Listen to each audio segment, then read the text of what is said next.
யார் மலையாளி? சேர தமிழனின் மகன், செல்வ மகன்.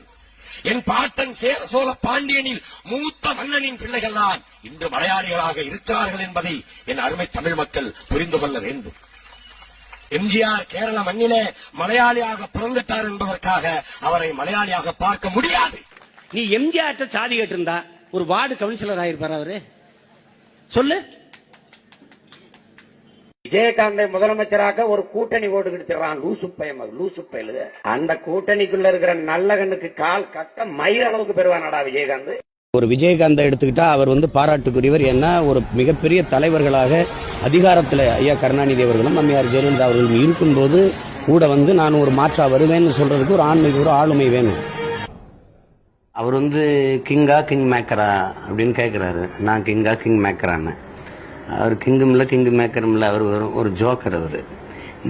அவருக்கு எது எழுதினாலும் பொருந்தும். அந்த வானத்தை போல மனம் படைச்ச மன்னவனே, பனி துளிய போல குணம் படைத்த தென்னவனே, அந்த வரிக்கு ஏற்ப உள்ளவர் இவரு. அவருக்கு என்ன பாத்தீங்கன்னா ஆளு ஜெய்சாண்டிக்கா கம்பீரமா இருப்பாரு, வெளிய உருவம் பெருசா இருக்கும், உள்ள ரொம்ப குழந்தைத்தனமானவர். அவர் பழைய பாத்தீங்கன்னா தெரியும். ஆயிருந்தாலும் அவன் என் தம்பி, நான் எப்பவும் ஆதரிப்பேன். அவன் என்னை எதிர்த்தே வேலை செஞ்சாலும் ஆதரிப்பேன். அது ஒரு பிரச்சனை கிடையாது. பஞ்சு டைலாக்ல தம்பி, இது நெஞ்சு டைலாக். எதிரிதான். அதுல அண்ணனும் கிடையாது, தம்பியும் கிடையாது.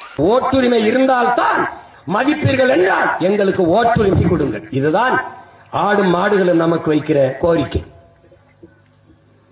உங்களால் நல்ல தலைவர்களை தேர்வு செய்ய முடியவில்லை, எங்களுக்கு ஓட்டுரிமை கொடுங்கள். அப்ப நாங்களாவது நல்ல தலைவர்களை தேர்வு செய்கிறோம் என்பதுதான் ஆடு மாடுகளும் இந்த மாநாட்டில் முன்வைக்கிற கோரிக்கை. ரொம்ப ரொம்ப சோர்வா இருக்கியா? 1/2 கிலோ மாட்டுக்கறி, 1/2 கிலோ போடு.